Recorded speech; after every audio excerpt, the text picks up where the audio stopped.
Anaknya siapa cari siapa itu? Anaknya siapa cari siapa? Oh, putrinya. Oh, anak buah tuh.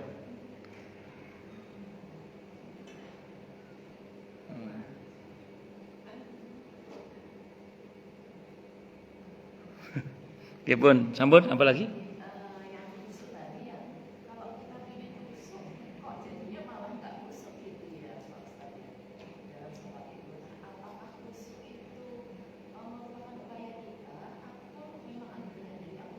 Bagus.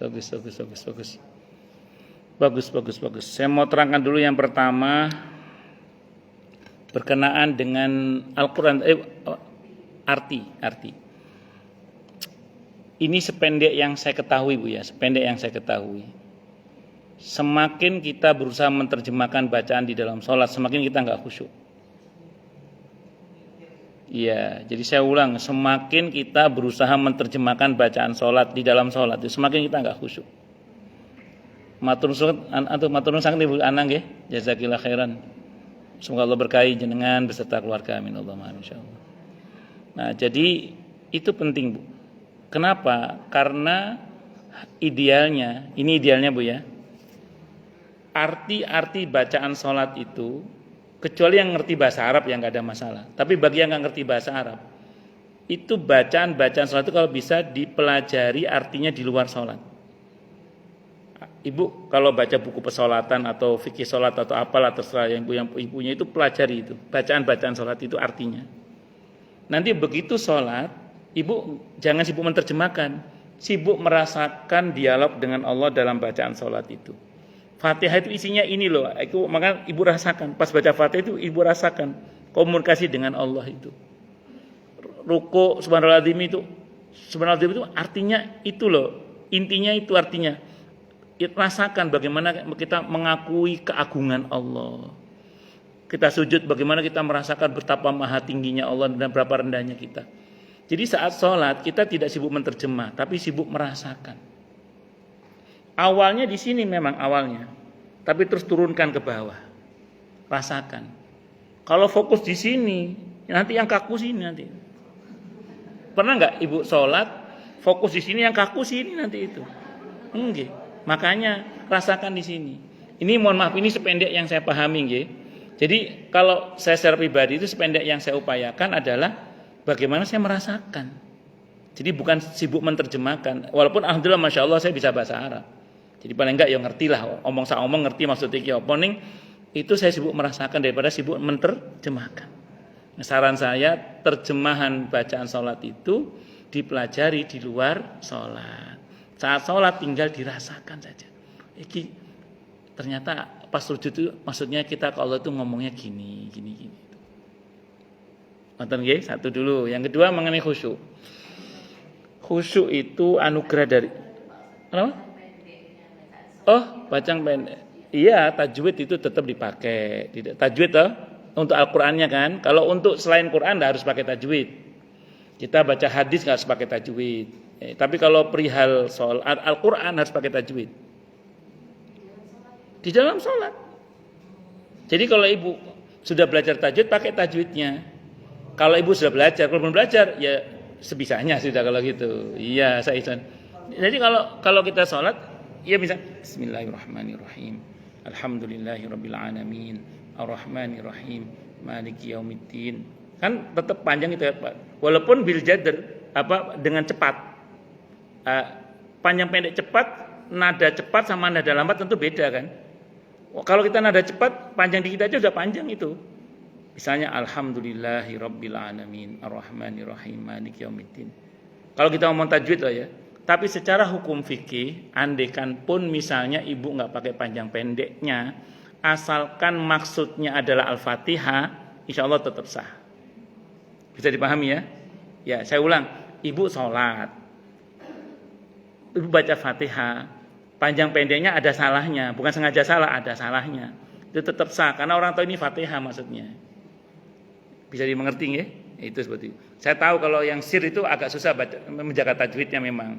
Saya pribadi pun juga kadang agak sulit kalau pasir itu. Kalau di jahar kan kita jelas pakai tajwid. Kalau sir itu kadang kita susah. Termasuk menjaga nafas itu kadang susah.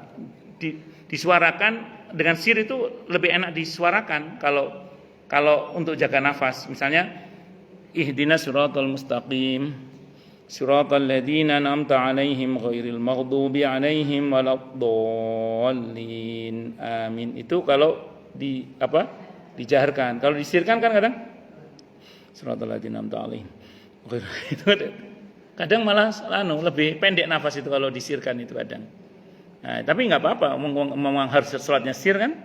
Nah, insya Allah tetap sah. Asal dimaklumi itu Fatihah, tetap sah, nggak ada masalah insya Allah. Tapi kalau ibu nanya harusnya ya memang harusnya tajwidnya tetap dipakai memang. Ada orang-orang tertentu itu yang kepada kesalahan fatal sedikit tentang Al-Fatihah, terutama yang di rukun itu langsung dianggap batal, itu ada. Dan dia sebagai makmum akan i'adah atau munfarid. Ada yang begitu itu. Cuman saya ikut pendapat yang memudahkan saja. Karena saya akan mengaji fikih. Alhamdulillah ada beberapa kitab fikih yang saya ngaji. Di antara pendapat yang memudahkan adalah wis pokoknya asal untuk imam itu sah, maka untuk makmum juga sah. Semuanya dasar repot-repot. Bisa dimengerti nggih insyaallah nggih. Terus yang mengenai khusyuk itu hadiah dari Allah. Semakin kita ingin khusyuk, semakin enggak khusyuk. Betul ya? Iya, semua itu hadiah dari Allah. Kata kuncinya di tumak nina, Bu. Di tumak nina. Asal kita tumak nina, nanti akan ada masa di mana kita dianugerahi oleh Allah khusyuk itu. Tumak nina, jangan buru-buru aja. Fatihah mau jeda tumak nina. Nanti ruku tumak nina, i'tidal tumak nina. Pelan aja santai. Di setiap tumak nina itu insya Allah nanti akan ada masa kita dibuat khusyuk. Beberapa ulama kita itu, Bu, memakan waktu puluhan tahun baru bisa khusyuk. Melatih itu. Jadi kalau ada pelatihan sholat khusyuk itu, ya itu anugerah dari Allah aja kalau sampai dia bisa khusyuk itu. Ya, tapi itu bagian dari ilmu yang bisa kita pelajari. Tapi tetap hakikatnya khusyuk itu anugerah dari Allah Subhanahu wa ta'ala. Kalau sependek yang saya ketahui, kata kuncinya di tumak nina. Orang kalau tumak nina, insya Allah dia akan khusyuk. Nah, ada ulama namanya Hatim Al-Asam rahimahullah. Beliau itu punya rumus. Pernah ditanya oleh muridnya, Syekh, apa rahasia salat khusyuk Anda? Beliau mengatakan, sudah 30 tahun ini, setiap kali aku salat, aku selalu merasa ini salatku yang terakhir. Setiap kali salat beliau mengatakan, ini salatku yang terakhir. Allahu Akbar. Nah, kata sudah 30 tahun ini, kata beliau, aku merasakan ini sebagai salatku yang terakhir. Bisa dimengerti ya? Insyaallah. Wallahu a'lam bishawab. Cukup dulu atau ngomong ke Bu Alfi, Waalaikumsalam warahmatullahi wabarakatuh. Nggih, Bu. Nggih.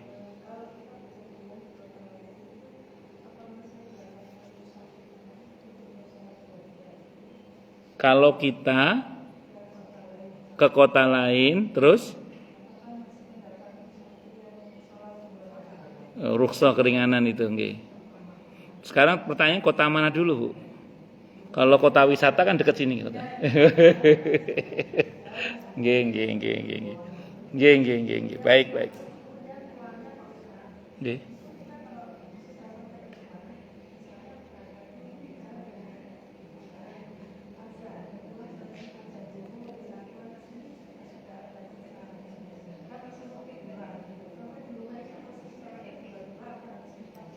Bagus. Kalau perjalanan ibu itu mencapai masafatul qasri, jarak tempuh yang boleh mengqasar salat, yaitu 80 kilo lebih.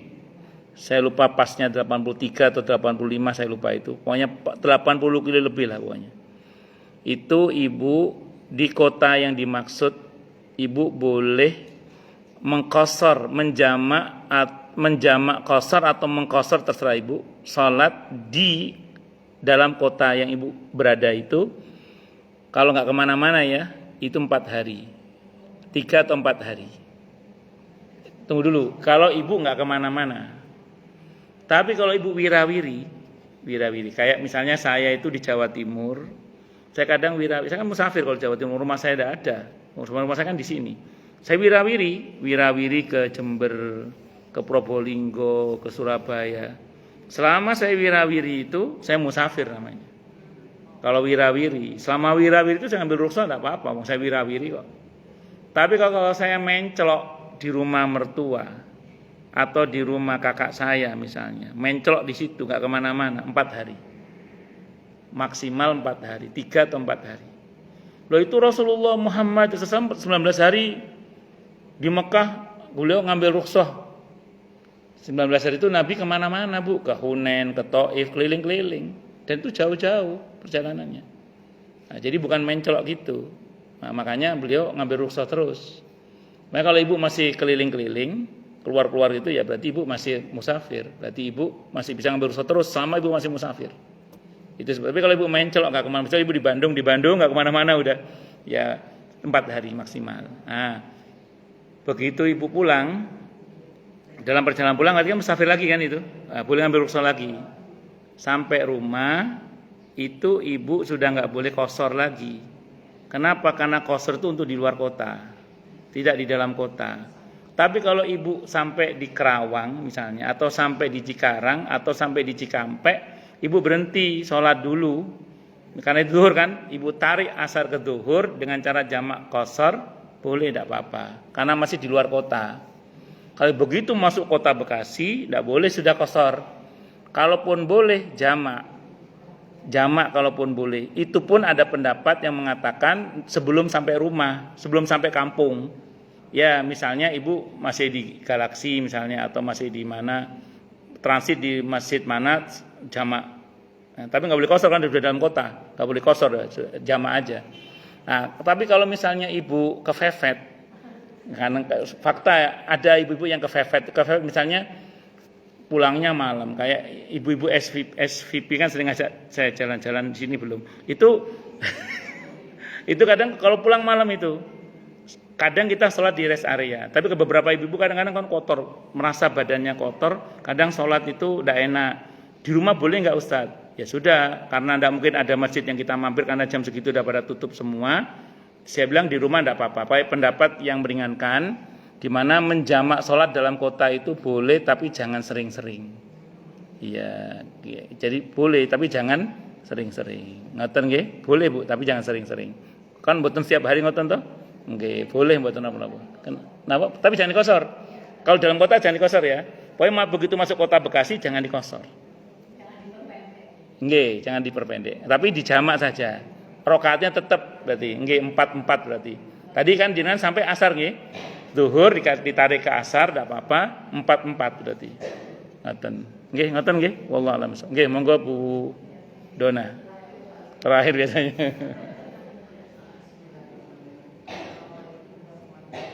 Waalaikumsalam warahmatullahi wabarakatuh. Nggih.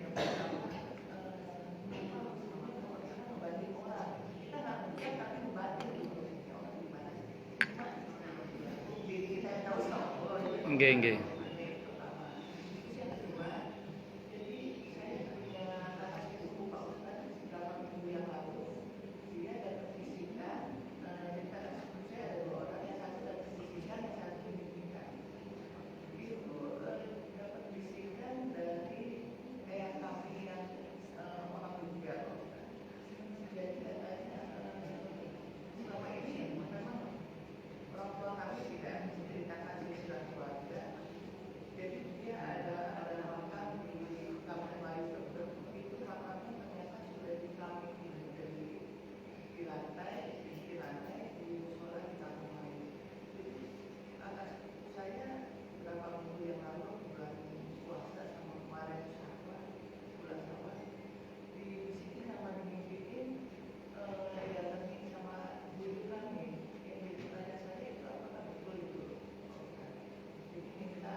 Nggih. Baik.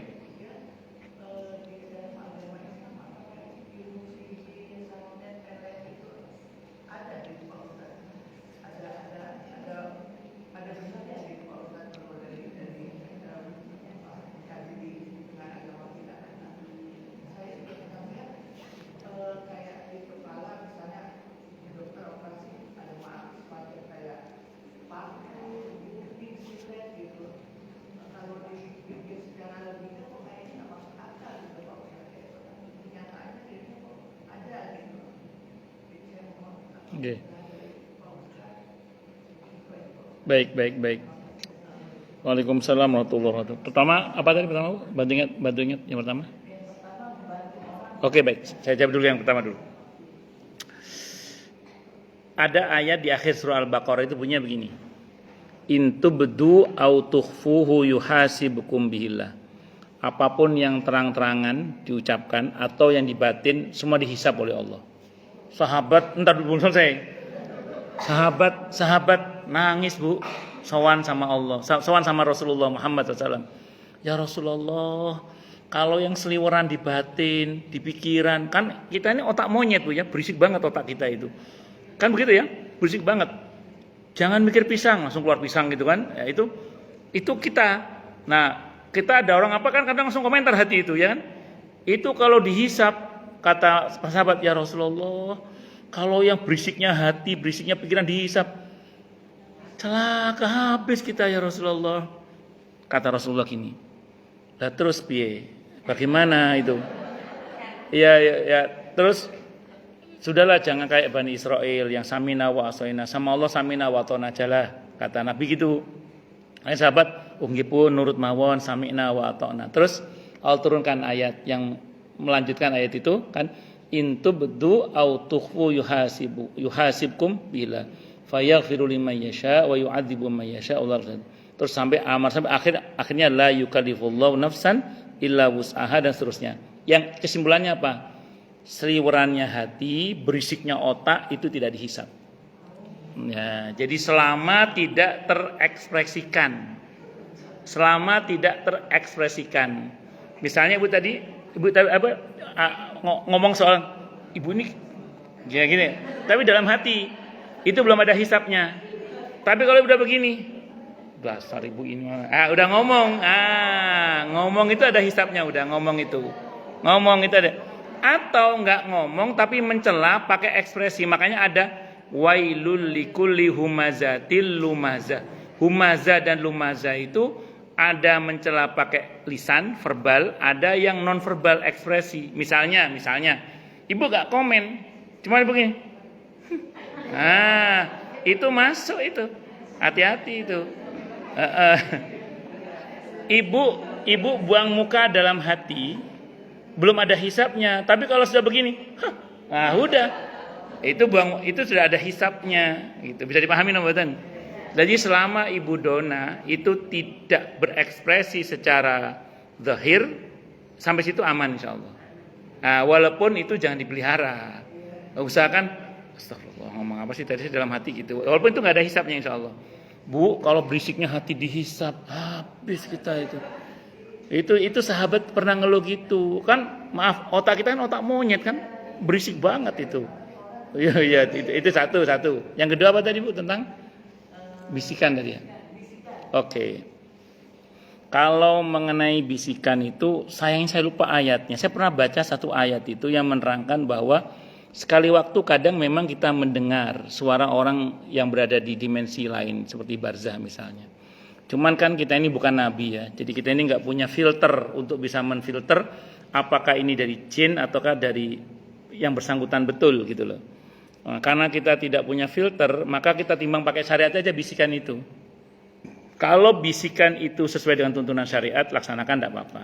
Tetap karena Allah. Tapi kalau bisikan itu tidak cocok dengan syariat, jangan diteruskan. Karena itu pasti setan itu. Bisa dipahami ya? Oke. Kalau mimpi sama. Mimpi itu, ciri mimpi yang benar itu Bu, begitu bangun, dia bisa bercerita dengan sangat baik mimpi itu. Dan konten atau isi dari mimpi itu ditimbang pakai syariat. Kalau isinya benar, tidak apa-apa dilaksanakan. Timbangannya tetap syariat. Tapi kalau informasinya nggak cocok dengan syariat, jangan dilakukan. Pasti setan itu sudah. Kalau tadi Ibu bilang apa? Minta didoakan. Sampai situ aman, tidak ada masuk doakan. Ya, sampai situ. Saya kira itu. Ya, mungkin beliau memang butuh untuk didoakan. Saya kira itu.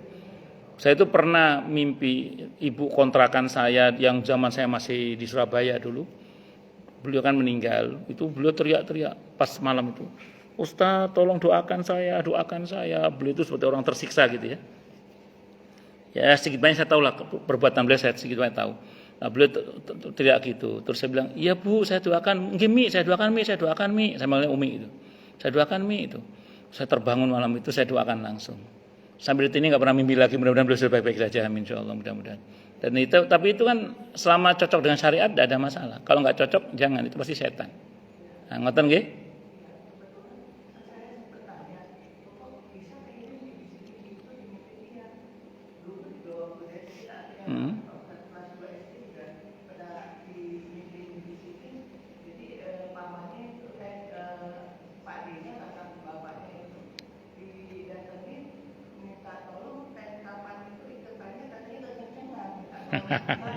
Ya, kalau itu saya luruskan. Nah, ini, Pak.